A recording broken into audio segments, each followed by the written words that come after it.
La toute première visite du président de transition, président de la République, général Mohamed Idriss Déby Itnou en Israël, est chargée de symboles. Cela a commencé dès son arrivée mardi soir à Tel Aviv, puis Jérusalem, son lieu de résidence, et les témoins vivants de toutes les visites historiques dans la vieille ville. Il s'agit du mythique King David Hotel.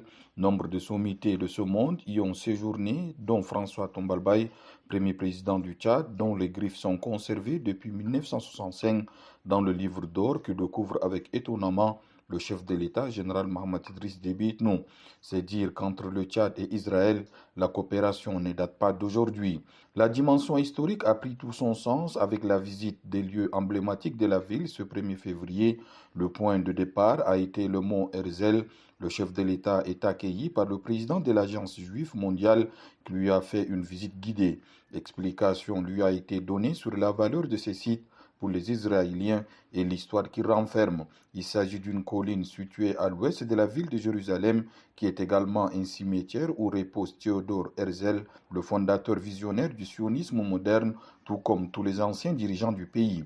En leur mémoire, le chef de l'État, général Mohamed Idriss Déby Itnou, dépose une gerbe de fleurs, puis signe le livre d'or avant de se rendre dans le deuxième site le plus visité d'Israël. Il s'agit du mémorial de la Shoah où Yad Vashem, cet imposant complexe qui s'étend sur près de 18 hectares, est un centre mondial de recherche et de documentation sur la Shoah, entreprise d'extermination systématique menée par l'Allemagne nazie contre le peuple juif. Le président de la République plonge dans l'histoire et se remémore cette tragédie dont l'un des détails les plus effrayants est la fameuse usine de la mort ou les chambres de concentration produites ici en miniature.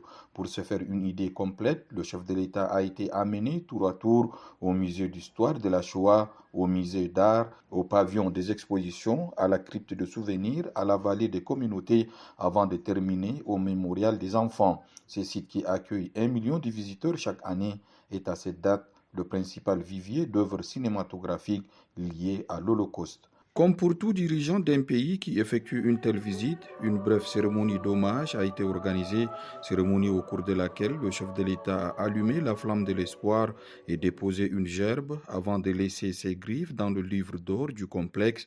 Le président de la République générale Mohamed Idriss Déby Itnou écrit, et je cite, par ces mots, je voudrais humblement saluer la mémoire des victimes de cette barbarie humaine. Le monde ne doit pas oublier ce qui s'est passé pour que cela ne se répète plus. Plus jamais ça. Fin de citation. Jérusalem est aussi un haut lieu du christianisme et de l'islam. Le chef de l'État s'est donné le temps de visiter l'esplanade d'Al-Aqsa avant d'accomplir une prière dans la dite mosquée, troisième lieu saint de l'islam.